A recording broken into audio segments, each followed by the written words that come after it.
Here.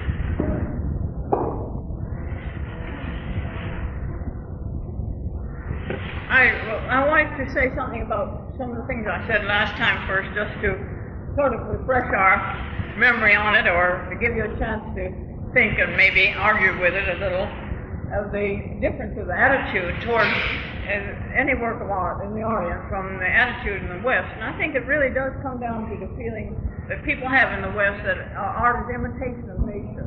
And I know that you've heard that since you were little, and whether you've heard it in terms of the sort of scornful, some people think art is the imitation of nature, or whether you heard it as something which is thought to be true. It is one of the very common things which is still said and which used to be said long ago.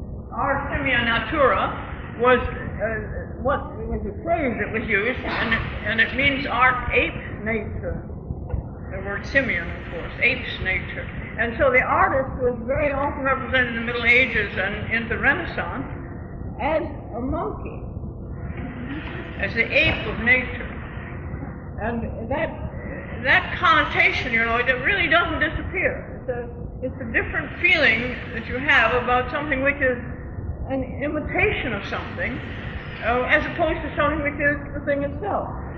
And the whole aim of the Orient is to capture the nature, the inner nature of the thing itself. That's stated absolutely openly and frankly in China, because China is given to long philosophical and speculative developments of ideas, and from a very early time. So the idea that the work of art is primarily, first of all, a way of capturing the rhythmic vitality of things. Now that's absolutely the first law. I mean, it was written really actually as a law, you see, in Chinese thought.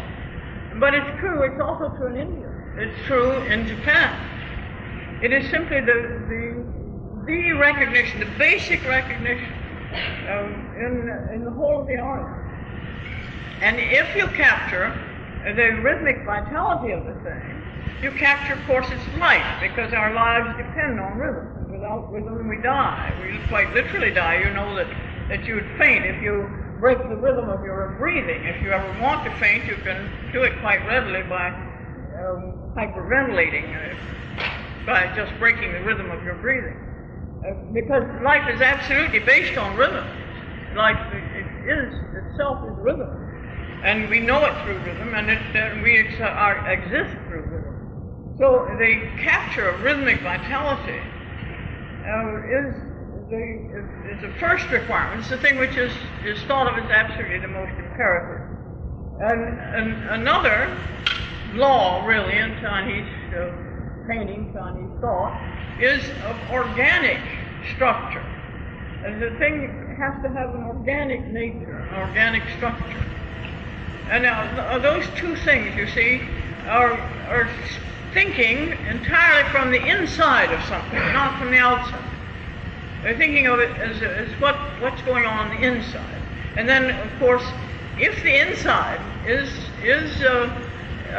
correct, really, if you have captured those two things, then the outside will follow inevitably. You don't have to worry with the outside, because those two things create the outside. And so that aim is a very profound aim throughout the whole of the Orient, and is overtly stated in the laws of painting in China. And so that it's something which I think really makes a very, very profound difference if you think of yourself as the ape of nature, or if you think of yourself as permitting the life quality, the life vitality and rhythm of something to appear. And really it's a matter of your permitting it, because the thing has it. And it's whether you can permit this to happen, and your skill is what permits it to happen. So it's an entirely different attitude or feeling. It isn't, of course, there's no difference in terms of whether people like art because they like it, and, you know, all over the world. There's no question about people's love of art, of any form of art. There's no, I don't think, I mean, it always seems to me funny that people think art has to be supported or helped or you know, sort of pampered, and it really doesn't, because people will have it. They will. Now, you might not approve of what they have as art, you see. You might say, why don't you turn that off? Or stop reading the funnies, or whatever it is that you disapprove of. But they need to stop watching the football game. The football game is one of the great experiences, aesthetic experiences of the 20th century. And that it doesn't need anybody to support it, you know. You don't need to say, now you get in front of there and watch that football game. I don't want you fooling around reading a book. So, it is, it's able to hold its own. Individual things may need help, but that's your decision that they do. But the human race will not live without art. Never has and never will. But what is the feeling about it? Is it something which in a sense is disposable? Something which is in a way secondary, really? Not so much in importance, but in itself secondary. That, as opposed to something which sees it as primary, is a very, I think, is a very profound difference. Now, I wanted to talk to you today about one of the means, and I suppose really the greatest means of conveying this kind of rhythmic vitality in the Orient, and that is through the use of line. And you see, line is a very, it's a very special kind of device. I'm sure that all of you have heard many times that lines don't exist in nature. And they don't. There aren't lines around things in nature. There's only a juxtaposition of this color to that color and shade and so on, etc. for that other. But we see, in terms of lines, and furthermore, I think that line is one of the most seductive things in the world. It's one of the things that's really irresistible. If I start drawing a line here,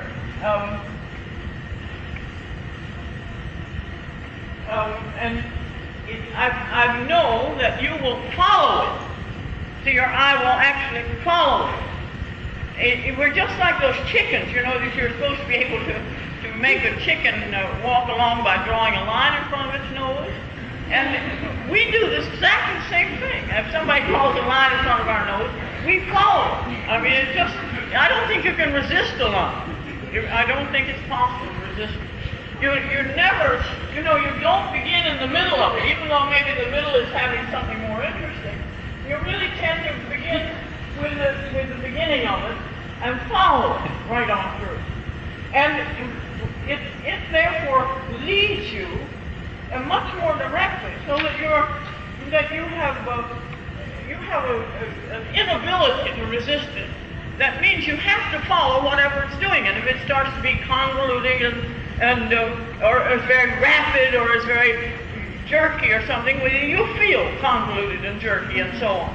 It has a very powerful effect, actually neurologically, I'm sure. And God forbid that anybody should experiment to find out, but you can find out yourself perfectly well by watching a line. And it is, I don't think that, I think a line can't be resisted. And the quality of rhythm, of course, is marvelously created in line. You know, you can just feel the rhythmical character of line without any trouble at all. It's just simply, you can't help feeling that rhythmical character. So the quality of line and its power to evoke very strong rhythms is really at the core of Chinese art, and really finally also of Oriental art in general. Though India's greatest art is expressed in sculpture, I think it's safe to say, their desire is really always three-dimensional. It's always for something solid, it's three-dimensional. But it still has this linear quality. and the quality of the decoration is strongly linear. And it may be simply involved with nothing but a spiral, just the pleasure of a spiral, spiraling on. It's a very strong characteristic, even in sculpture. And in the same thing, of course, is true in Japan. This is strongly influenced by China. But it is perfectly clear in China, and it's a very, it's an extraordinary achievement, because it's something which goes through the whole history of China. And it is able to catch you up in the power of its rhythm.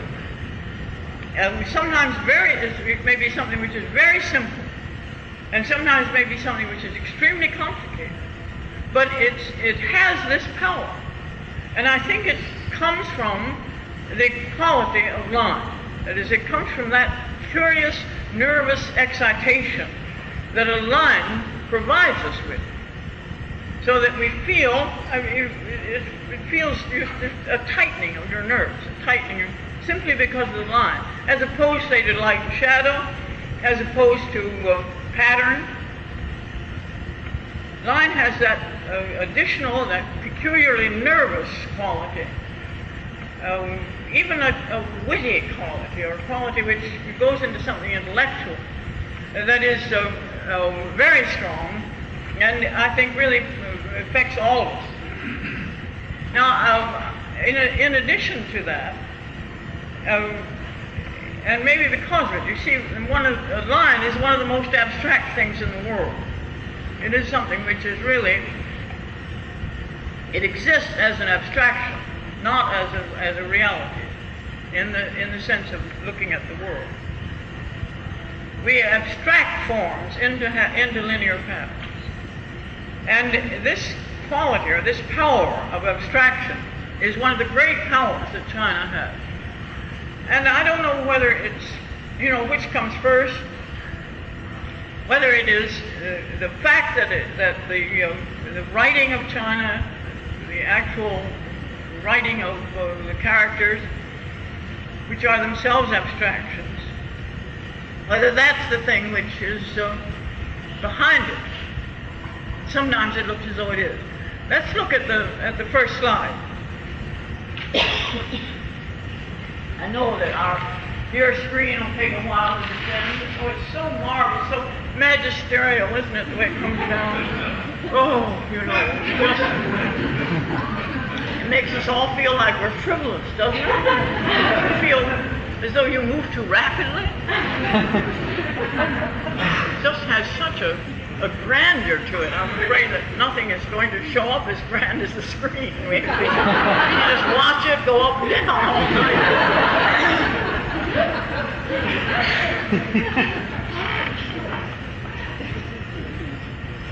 What I'm going to show you are things which are from the 3rd millennium BC. And one of the reasons I'm going to show you that is because one of the things in the world that fascinates me as much as anything is the way civilizations are stamped or affirm themselves at a very early time and really don't change. I mean, you can see things from around the year 3000 in Egypt, and that anyone who had ever seen a pyramid would know it was Egyptian. There's this kind of a peculiar stamp on the thing. And some of the things that I showed you last time, the little figure from India, it bears the stamp of India, even though India doesn't exist at the time. It's going to exist in that place, but it doesn't exist. And in a sense, China doesn't exist at the time at the time that these things were made, because it's around 2500 BC. And of course, China was not China at that time. It was an assortment of little dukedoms and principalities and a lot of different influences were in the world at that time. But there you have this amazing business. Let's see if we can get that's it. That's good. I don't want it pitch dark. Just the next one though. That's it. Now look at that thing. I never see this without being absolutely astounded. I mean, you see, if there's one thing that you probably know, all of you, and have known since we were tiny even, about Chinese vases is that they have tiny feet, you know? They have bound feet, I like to think. But the foot of the vase is always small. Now, you couldn't exaggerate it here, could you? I mean, here, and as you look at this thing, it seems to spin. How many of you have already felt it spinning? Do you feel it? I just feel it just whirling, whirling, whirling. And look at the line of the outside of it. Look at the line coming down from the neck of it.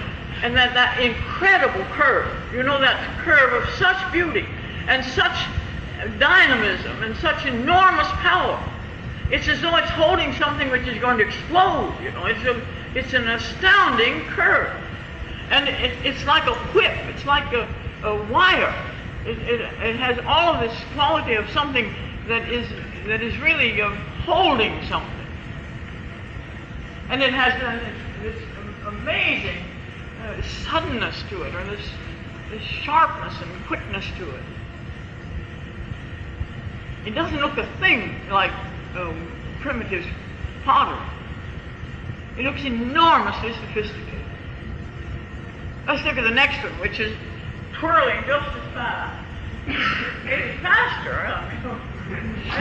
And look at that for the way that you know the way that the outside line of the thing is so full of such dynamism and such excitement and such a kind of marvelous vitality. Of course, what it is rhythmical vitality. That's exactly what this thing represents. And then not just the actual line of the thing, so you can't look at it without being caught up in that, in the power of its linear beauty. And then, of course, its decoration, so that you swing in those marvelous movements and counter movements that make this whole thing the most sophisticated. There's nothing of the sort of hesitancy of a lot of primitive sculpture. Primitive ceramics. It has instead this perfectly extraordinary authority and an absolute feeling of command, the command of the shape and the power to make this shape. Let's look at the next. Here's another one. That you see, boom, boom, boom. You follow it right along. You're caught into that thing, and you can't ignore it. You can't get away from it. And then again, look at the whole shape of it. You see how the handles fit into that shape in such a funny way, even with a kind of ironic way. It's as if the handles belong just to the top part somewhere, and they, as if you could pick it up by the top. There's a whole play between all of the forms that is an astonishing kind of power that you see here. Now this is just in China, but long before there was a thing that is China. Let's look at the next two. There's another. You see how your eye follows. Look at the movement from one flower to the other in that wonderful arc. You see, you move right along and then go back to the others, and then if you turn the bowl, you'd move on to the next one, but they'd linked in this fine line of linkage. And that it's flowers, that it is nature, and treated as not as symbolic flowers, really, not as something which is just acting symbolically, but something which is acting decoratively, but is consistent with its own actual nature, not decoration which moves away from nature. Let's look at the next one. It's another wonderfully. There again, you see, the handles are like little tiny handles for the size of the thing, and it gives it a curious kind of personality. Now that's something which is true of Chinese art, and I think it has to do with the exact same thing. It hasn't to do with line, but it has to do with the power of abstraction, the power that can make something which is inanimate seem to be living. It can abstract from it qualities which are like the qualities of living things.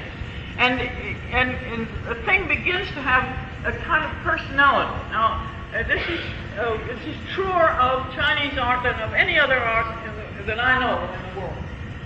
It is able to persuade us that the thing is living, that it isn't just a pot, you see, but that it has a kind of nature that is being fulfilled in this form.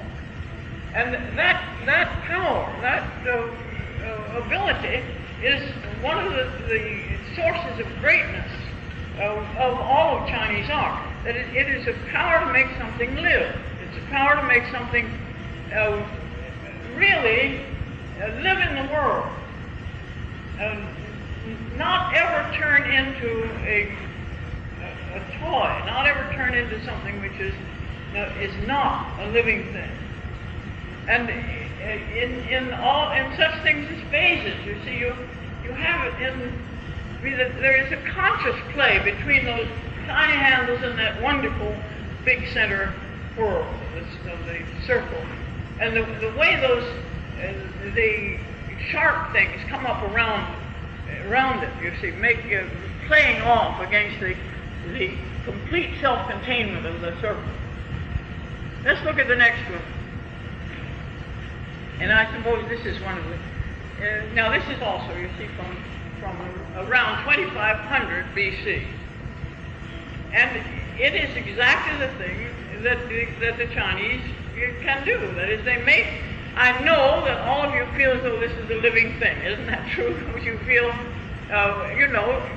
you say, well, he's funny looking. It's not that it's funny looking, but that the thing has a kind of personality. And it's to such an extent. And of course, again, look at that swelling of the line, that high swelling, and then zing goes down. It's just as the whole outline, and then the wonderful wittiness of the way that the handle goes out, and that's another thing. And I think it's something which is terribly important about Chinese art. There's a real wit in it.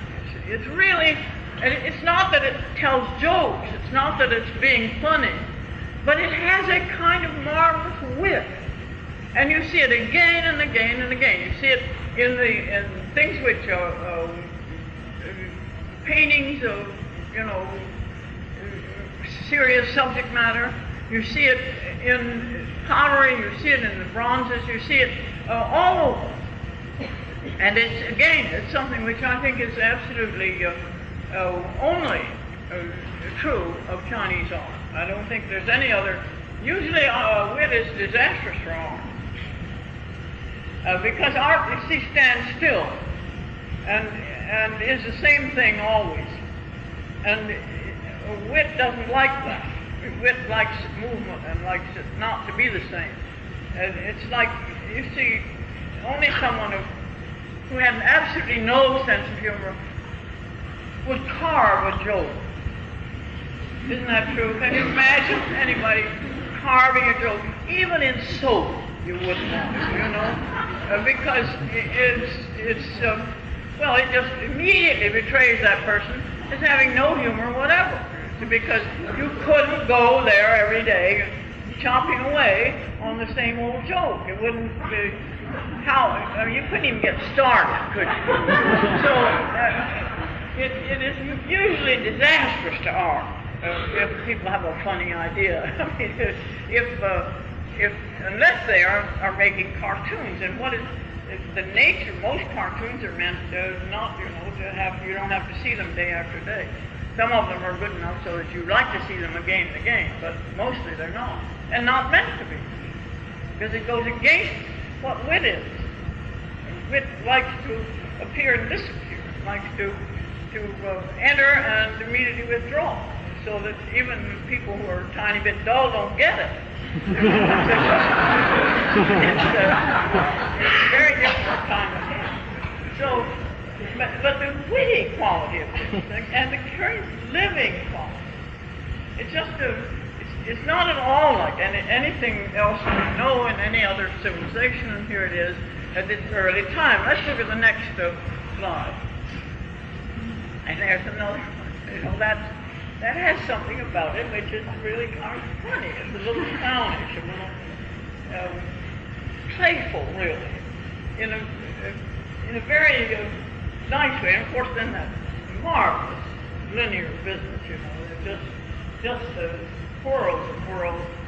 It's an absolutely, and it's furthermore, it's a form that will appear again and again in China, even though this is also from that very early period.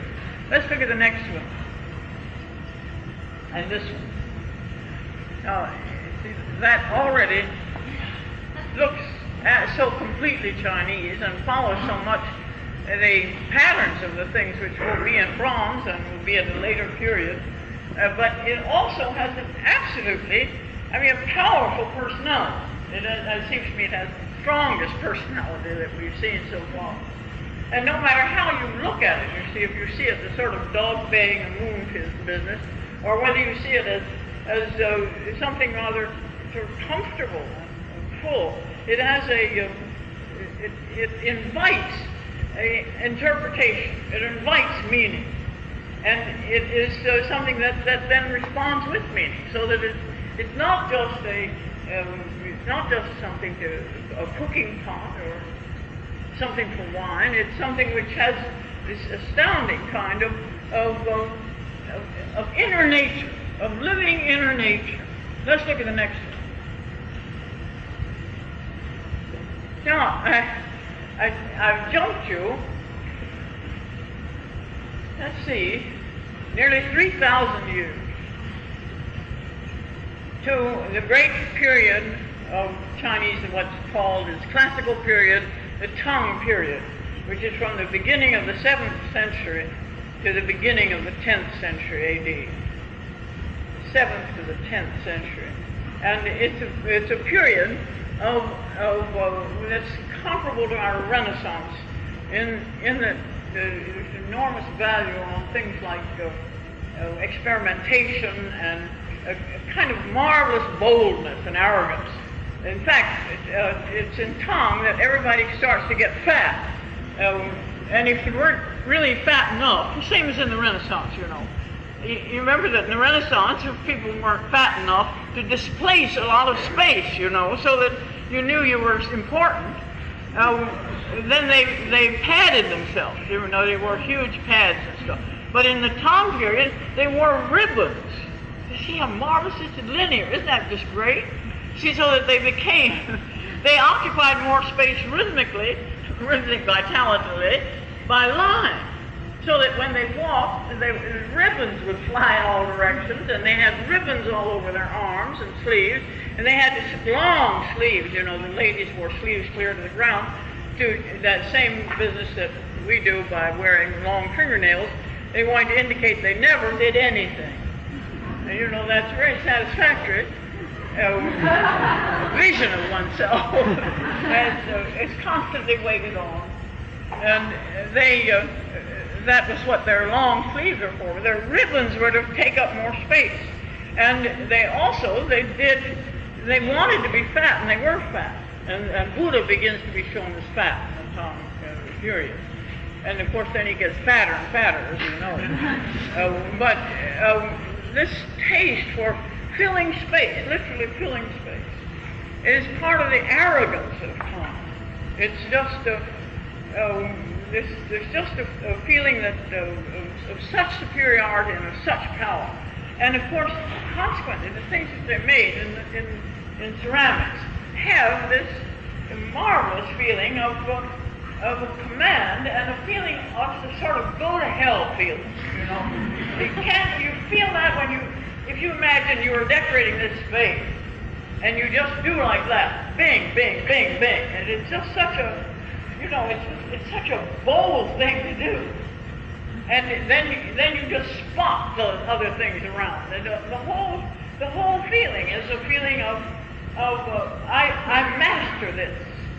And if you don't like it, too bad.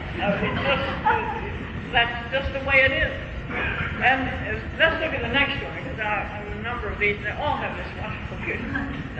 What a great thing. They like that. And again, you see, you follow those things up and down, and the trip is an exciting one. It's a quick and exciting one to move, for your eyes to move up and down this way. And then you see the interior things. And of course, tongue never bothered really to cover the whole vase with the slip would show. They wouldn't cover clear to the foot of the thing necessarily. It did sometimes. Let's look at the next one. There's another, because the tongue it was in touch with a whole lot of the world and was interested in a whole lot of things in the world. And one of the things they got interested in was Greek vases. And so they'd make these shapes that were like Greek vases, and then of course they wouldn't treat them that way at all. I mean, they would be totally changed in the kind of glaze that they put on them. But they would dare really this kind of curiously sharp and kind of top to the vase that is really in a sudden pulling in the larger vase feet. All of these things are experimental, and they're things that then they don't appear again. They decide they don't like it. Let's look at the next one. Next one. See, can you feel what a feeling of enormous onrushing vitality there is here? What a push of the excitement of the thing, and what a feeling for the vase itself. What a power it has. And then try for a moment, please, to disassociate yourself from the color of it and from those marvelous and fascinating spots on it, and look just at the line of the outside, just at the line of the curve of it. Now, if you sit and look at that line long enough, you'll become a person who can make something beautiful in ceramics. It'll probably take 20 years. Because that's a line of power, and it's a line of delicacy and subtlety and authority and of very great beauty. And if you look at it long enough, you won't be able to look at other people's pottery at all. Because they will all seem to be sagging and sitting down in a very funny way and lumpy and I don't know what all. And you'll probably break up all the things you ever do. Because it has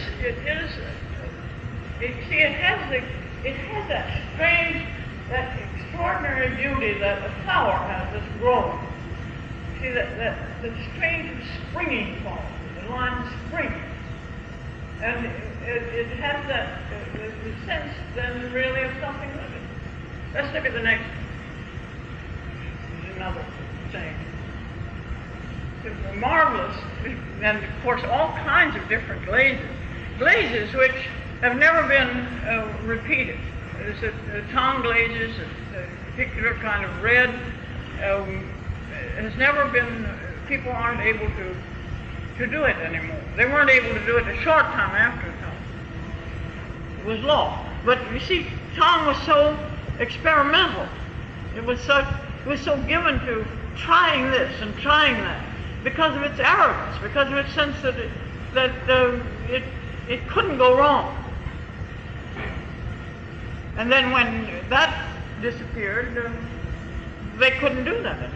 Let's look at the next one. Now you see, that's like the spotting of an animal, isn't it? It's like it has you feel as though it's something you see in shadow, and something shadow and sunlight, and the whole. I think it's just absolutely one of the most beautiful uses.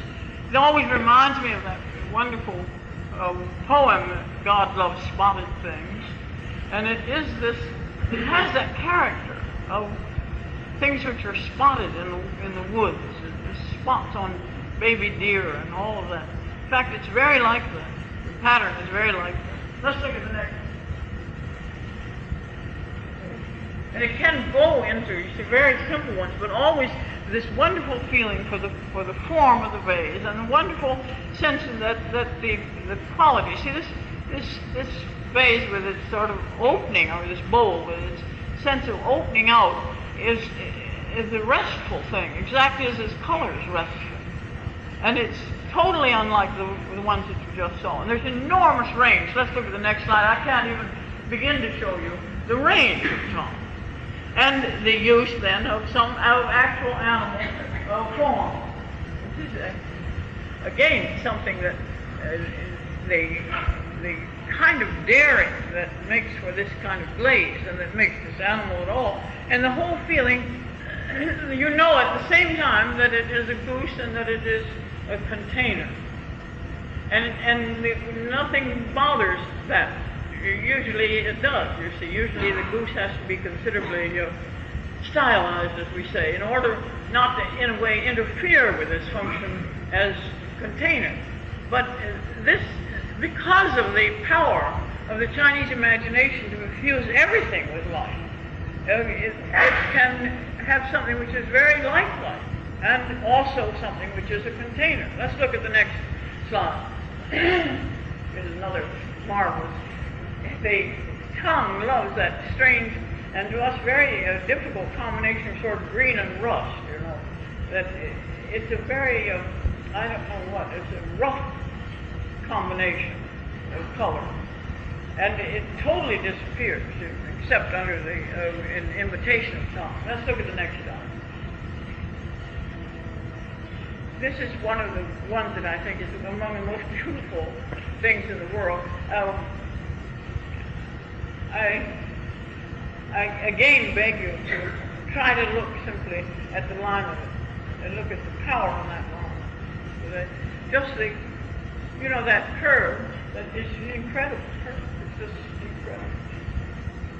If you ever see this, you having seen this now, you know that you will remember it always. You will always remember this, because it has. Because it is such an extraordinary, powerful thing. It just exudes its quality.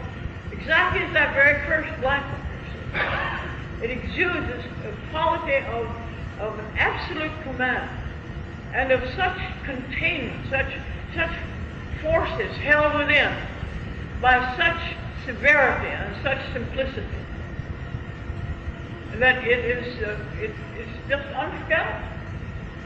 And every time that I see it, and when it comes on the screen, it makes the hair rise on the back of my neck. And that's always a sign that the thing is real, is it.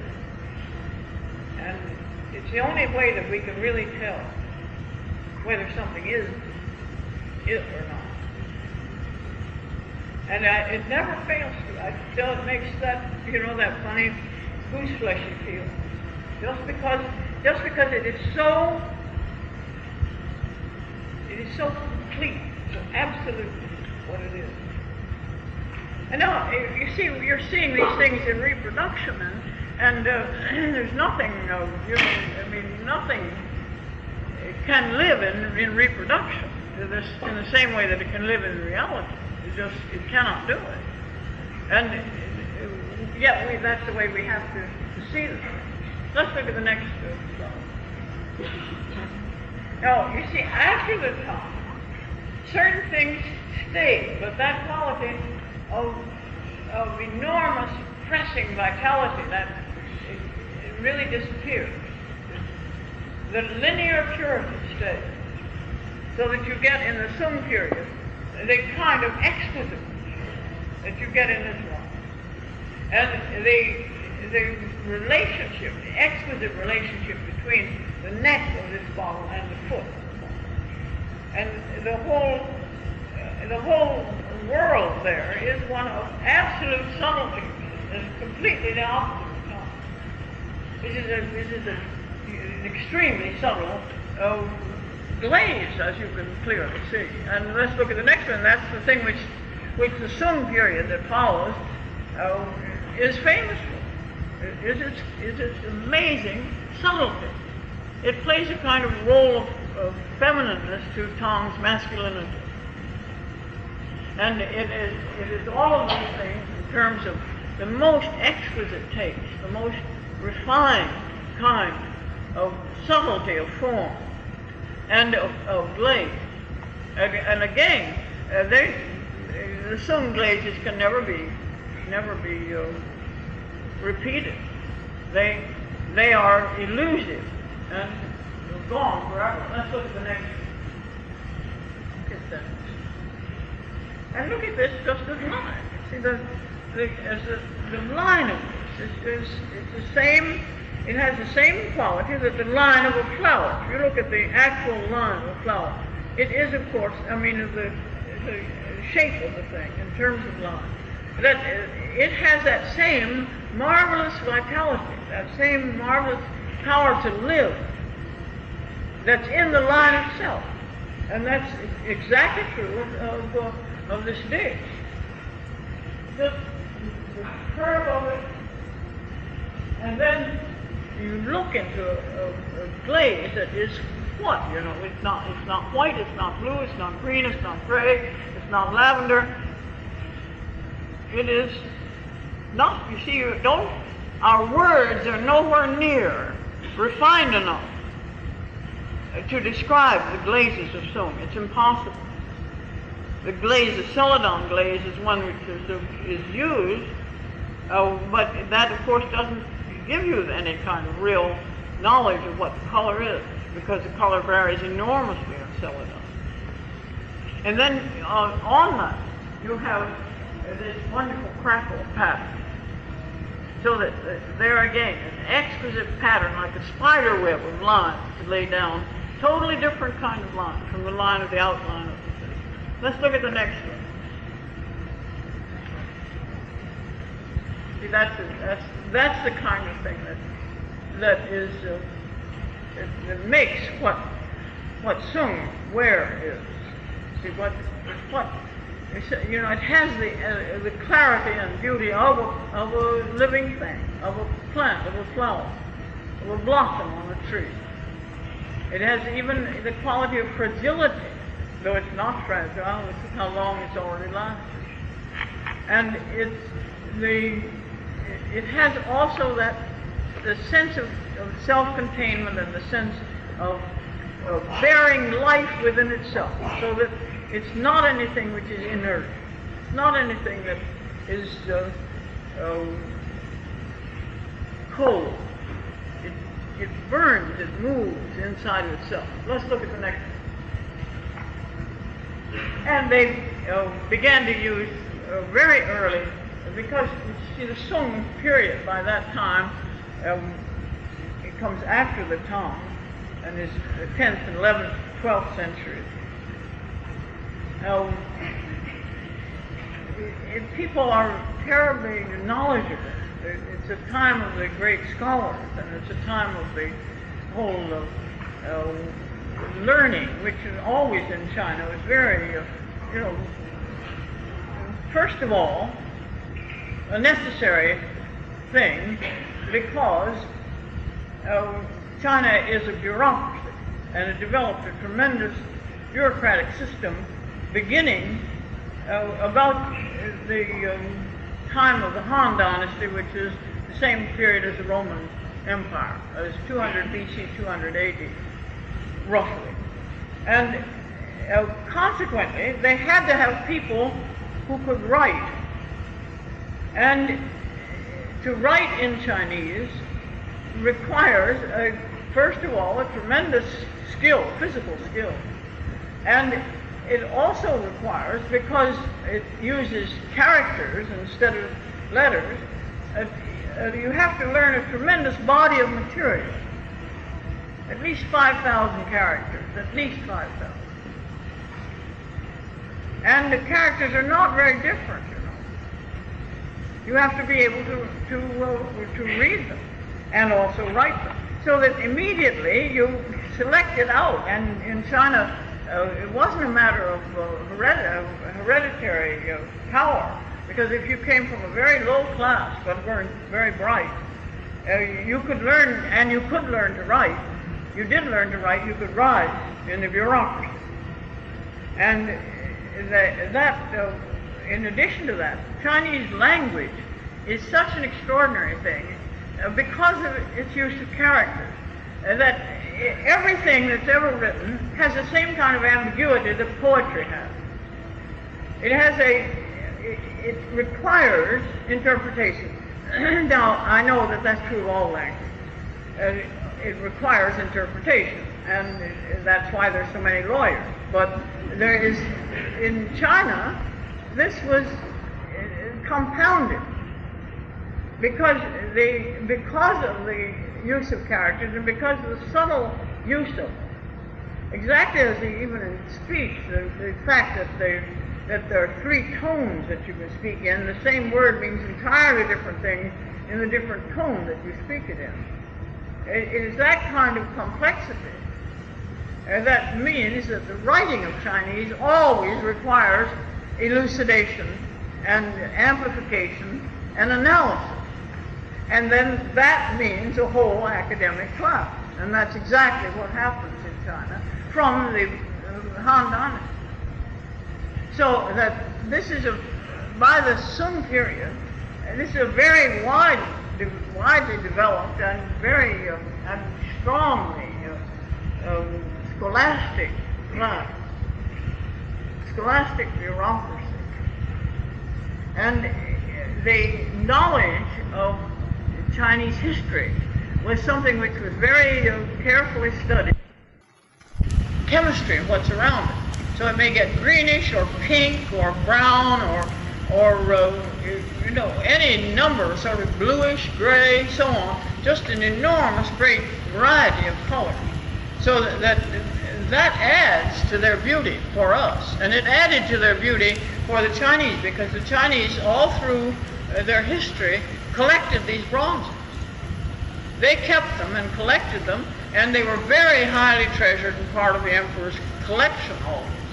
And they didn't find by any means all of them, because they're constantly being discovered.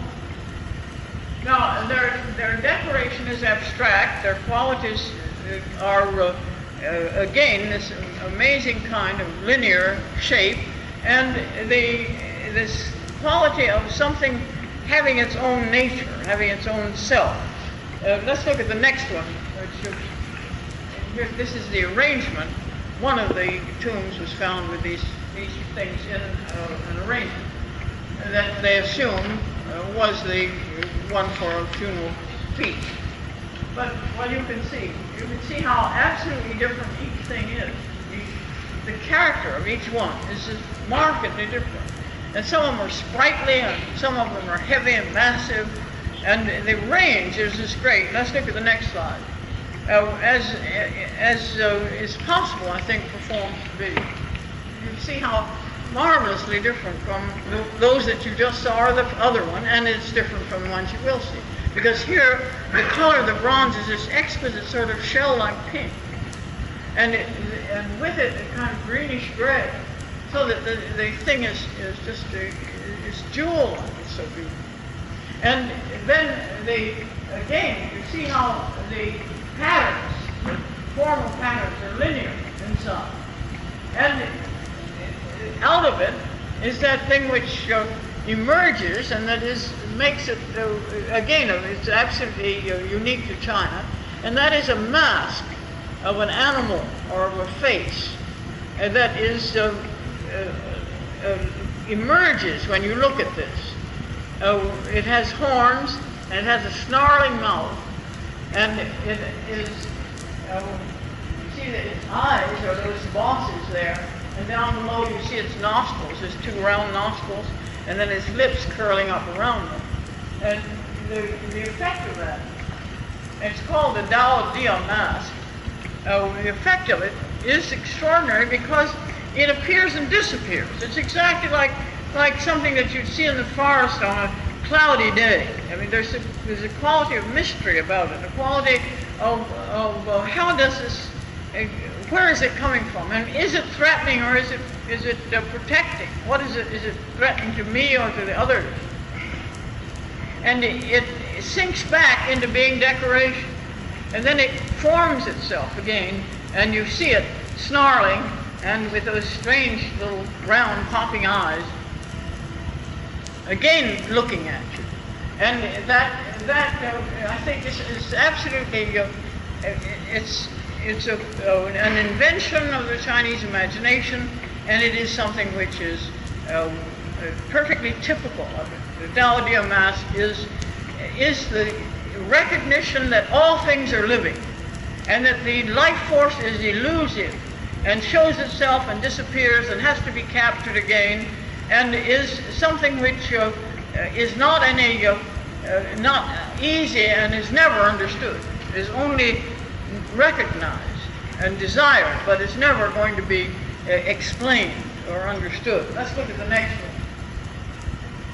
There he's quite cheerful, this Tao Te Mask. It seems, at least it seems so to me, he seems like a surprised person or a surprised animal or whatever he is. Do all of you see him, and do you feel that he's a different one from the one that you saw before?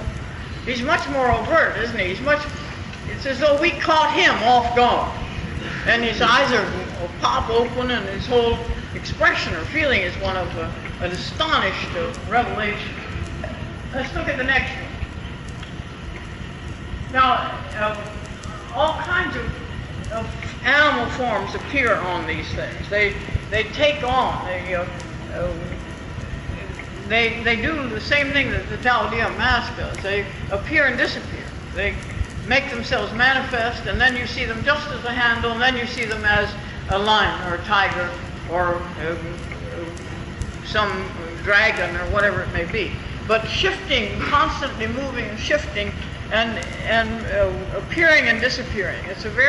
It's a strong sense of the mysterious quality of all living things. That they have a kind of life of their own, and we encounter it, and it encounters us, and then it disappears, then it moves away. Let's look at the next one. What a marvelous creature this is. You know, he's just so bounding and sprightly and splendid. I'm very fond of him. And that what you cannot, I think it's impossible to look at this thing without feeling as though you have your hands on your hips. Is that true? Or at least one hand on your hip. You know, it gives you feel his living nature so much, and you empathize with it so immediately and so powerfully, and that you feel that the funny little gesture of having his hand on his hip. Now, he hasn't any hand, he hasn't any hip, but it nonetheless is the capture of that feeling. And his whole sort of cockiness. He's a very, let's look at the next one. They have such, see, they're such different natures, each one. They have, in a sense, a whole inner nature, a whole life. And we encounter it. Look at the creature on the top of that. Wonderful. Let's look at the next one. Now, look how that turns into something and then turns back. You see the part of the Tao Te Mask on the top of that, you see the horn. And so they become like a horn thing, but they're also like a bird. But whatever they are, they have a reality, a living reality to them. Let's look at the next one. That's such a feathery hen of a thing. And you know, it has a sense of something very, very protective, it seems to me, very marvelously protective. And with all of those little things sticking out from it, it could seem like a portrait. Let's look at the next one. And it can go, you see. Now, all of these shapes are known by name and have been known in China and referred to always in China by their name. So that though no two are alike, only a certain number of shapes exist. in all of the thousands and thousands of things that have been found. Only a limited number of shapes. And all of them, as I said, have been known by name and are known to the present time by name. And they have different functions, though it's not sure exactly what function they have. Sometimes it seems as though it is a wine vessel. Sometimes it seems as though it's just a cup. And sometimes it may be to hold grain. And let's look at the next one.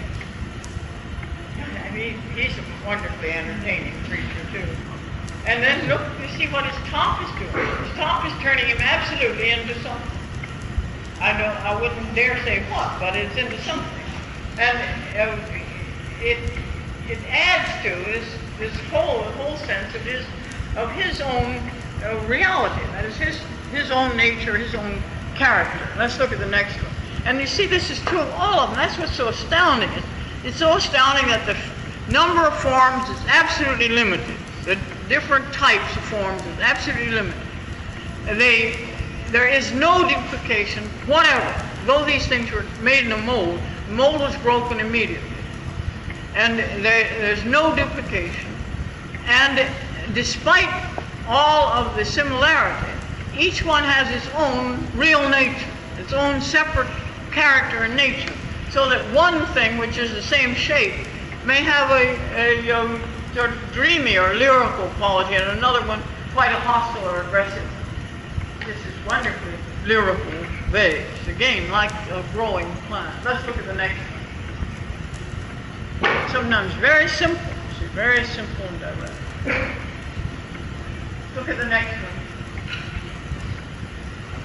Now here you see one of the things which is true of these bronzes, that this is acting as a container, but the lid, which is lost, would probably have turned it into a specific element. It would have had a head on it, or could very conceivably have had a head on it, so that we see it only in a sort of incomplete way. But we still see it as having some kind of life, of being a thing, not just a container, not just a bronze, but a real living thing. Let's look at the next one. There you see with his hat, with another one, with it. And see what a wonderful creature that is. What a marvelous. And how he's you see, one of the things that's so fascinating is that these decorations, which are symbolic decorations of things like mountains and clouds and dragons and feathers and so on, all strongly symbolized.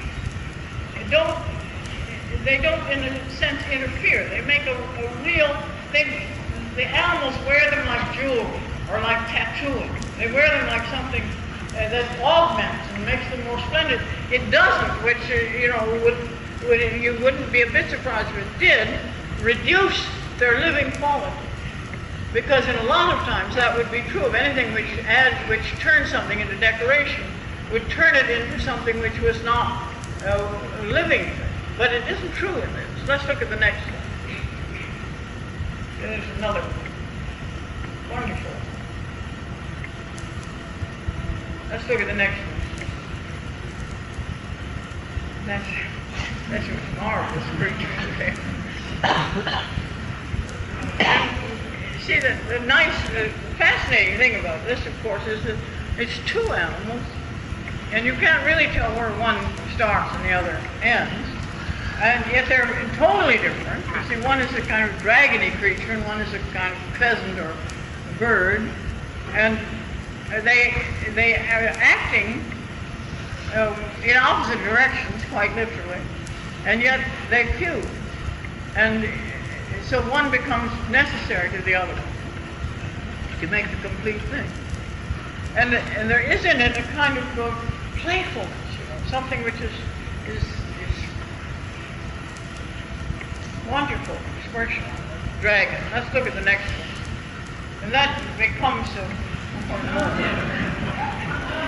now I think you'll see in a lot of these really the very strong wit.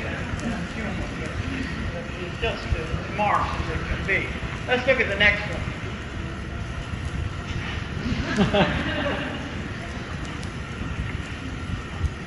Such a delight. Look at the next one. I have a lot of these, and they're all marvelous.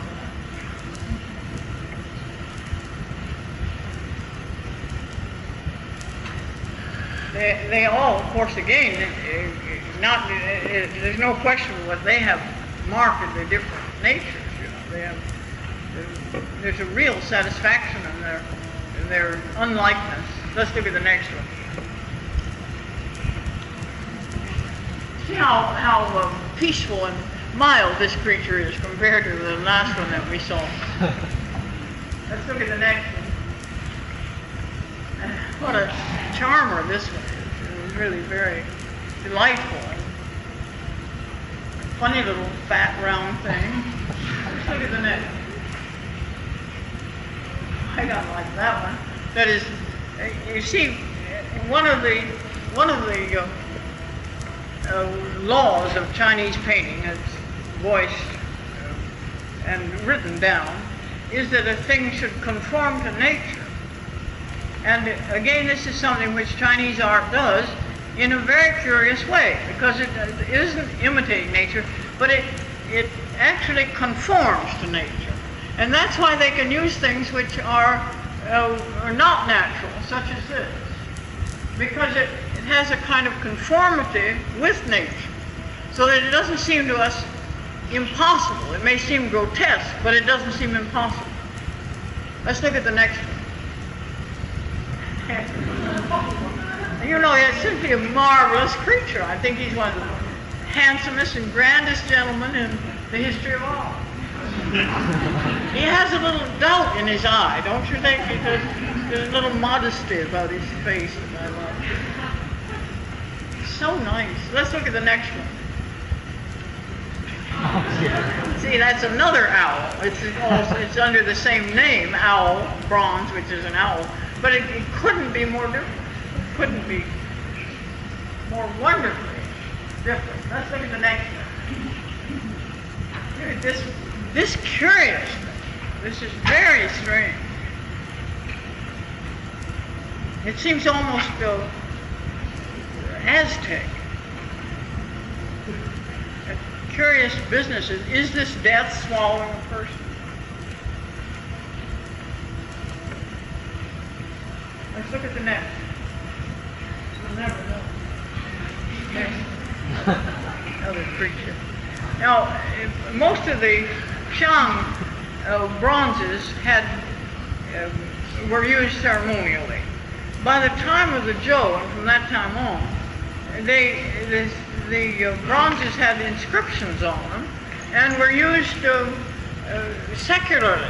That is, they were used really as sort of tributes, so that somebody might give to a conquering general a bronze that said on it how splendid he was. It becomes another thing entirely. It's no longer just tomb furniture, but something which is given to people as a reward for some kind of achievement. Let's look at the next one. Marvelous elephant. You see, very simply. Let's look at the next. There really isn't any strong stylistic difference between the things. This is the very famous one that's in the Avery Brundage collection in San Francisco. There's another one which is rather like it in Stockholm. But it is something that's simply marvelous to see. In the first place, when you see it here, you have no idea how big it is. It's very big. And a lot of the bronzes are huge. I mean, just enormous. A lot of them up in San Francisco. It's one of the things, see, one of the worst things about becoming familiar with works of art through slides is that all the things become the same size. And whether they are, 20 feet high, or 2 feet high, or 2 inches high, they're all the same size.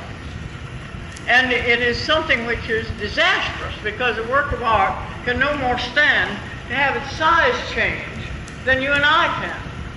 If you suddenly appeared only this big, how devastating it would be to your friends. And equally, if you appeared your head up there on the ceiling. I mean, we have a constant size, and so does a work of art. And we violate it, and we shift it around. And you should always be conscious of that. But of course, it's very hard to be always conscious of something which you are, when you see the opposite all the time. See, when you see all works of art reduced to one size, you have to keep pinching yourself to remember that they're really very different. And also remember, please always remember, that no reproduction of a work of art is ever true. None, none, none. It is impossible to reproduce a work of art. A bad work of art can be reproduced fairly well, but never exactly. And a great work of art cannot be reproduced at all. It's impossible. And most reproductions of anything that's really any good are devastating parodies and embarrassing. And that's, of course, one of the reasons why everybody that has the nerve is mystified about why on earth anyone ever said the Mona Lisa was any good. Because, of course, in its reproductions it's fatuous and hopeless. And there's no way to see it now unless you're either a thief or very close in the Louvre hierarchy, because it's under glass, which instantly kills, exactly as it would kill you. It kills any work of art to be under glass, and any oil painting entirely. So poor Mona Lisa sits there dead as a rock. No deader than a rock, and rocks have a little element of life. But it's hard, it's a hard thing to remember. Let's look at the next slide. I show you this because he's one of my favorite creatures in the world. It's just, don't you think Dr. Seuss must have seen him? I'm just sure of it. I'm just positive of it. Because he's so wonderful. It's called a water buffalo. But he really is an intoxicatingly charming and funny, funny creature. No doubt about it. Let's look at the next slide. Now, this quality of line and of something living, of course, goes on all the time in Chinese art, and in such a thing as this. See, this is conceived as gesture, isn't it? It's conceived as a line, as a gesture, as a dance. And of course, the nature of dance is to get on to that quality of rhythmic vitality. It is to emphasize and to grow into and to in a sense, to force or make clear the quality of rhythm, the quality of vitality. And this is something which achieves that to a great extent. Let's look at the next one, which is awesome. Look at that arc of the neck. Just such a quality of line. Let's look at that next. I have a little detail of his head. Let's look at the next one. You see how that quality of something having a real life inside of itself is true no matter what they touch, or whether they are making something that is a actual figure, that is something that is a animal of some kind or a person, or whether they are just making a piece of ceramics or a piece of bronze. It's always the living thing, and the way that living thing has character. Let's look at the next. You see, in Buddhist sculpture in China, you see what the artist has done here. He's taken what is an Indian image and reduced it to its linear pattern, so that you get something as marvelous as the folds of drapery. See, the sculptor making this was primarily concerned with the folds of drapery. And their wonderful complexity, their marvelous rhythmical quality, and of the folds of the drapery coming over the shoulders, that is the area of excitement and interest. And then the figure itself is so remote and so extraordinarily removed from the world, and that all of this wonderful elaboration and the little figures around it are enter into a whole combined world of that of the supernatural, of the thing which is which belongs to another world. Let's look at the next one. It's another Buddhist thing. Now here, you see, this absolutely, you could even say that it shows the compulsive quality of linear rhythm in Chinese art. And this is finding in this figure really an excuse for the wonderful convolution of lines. And to make, look at the way the flower grows beside it. Then look at this, the rhythm of the pattern of the clothes. So this is a Kuan Yin figure, a Bodhisattva figure. It's what really corresponds to the saints in Christian thought, in the Buddhist pantheon. And even such things as the lines around the neck. You see, they're like jewels, and they've become it's a part of what Chinese people think of as a mark of beauty. To have 3 lines around your neck is a mark of great beauty, and you can see that's used here. And then the whole serpentine quality of the arms and the way the drapery winds around, it's one of the, I think because it is in the hands of not of a great master. This is not the work of some great master, but it's simply the work of a craftsman in a temple.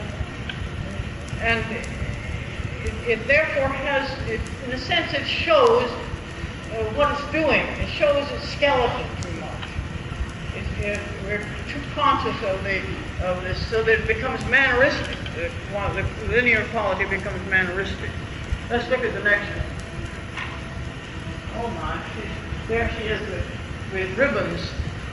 This is again another saint. It's called the Kuan Yin. Very curious thing, because it comes from a Buddhist figure, semi-divinity, that was named Avalokiteshvara and was a male figure. And when it gets to China, it becomes a female figure. And it's called Kuan Yin. But it is a figure of great compassion and of great kindliness.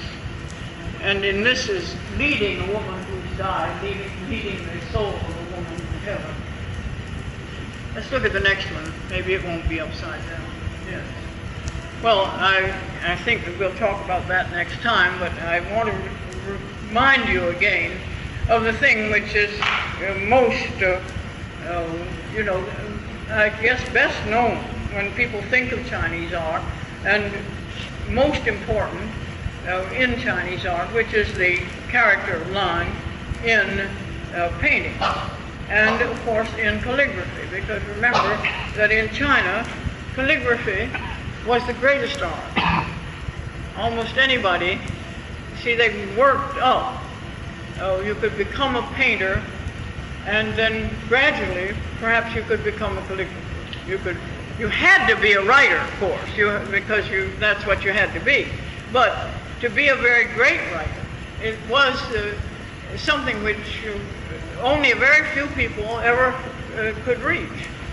And you see, it's that power to see the qualities of an absolutely abstract thing, and to be able to judge those qualities, so that when you see a character, you can judge it for its moral qualities, and you can judge it for its aesthetic qualities, and you can judge it for its technical qualities.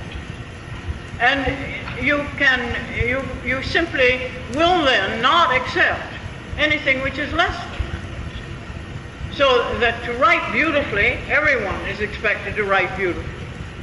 And everyone is expected, because there's no way you can avoid this, we being human beings, there's no way to avoid writing personally, as you will write your own hand, exactly as all of you write your own hand. But beyond that, what is it that is beyond that? And what is beyond it is the power to give to the writing something which transcends the writing and illuminates it. Exactly, you see, exactly as in the theater. You see, when you go to see Hamlet, you do not go to see somebody making up lines. You go to see them saying the lines which you already know. And you expect them to get through those lines without too much work from the prompter. And you expect them to follow exactly as you know them. And yet, you also demand that they transcend it. And if they don't, of course, then you say that person can't play Hamlet.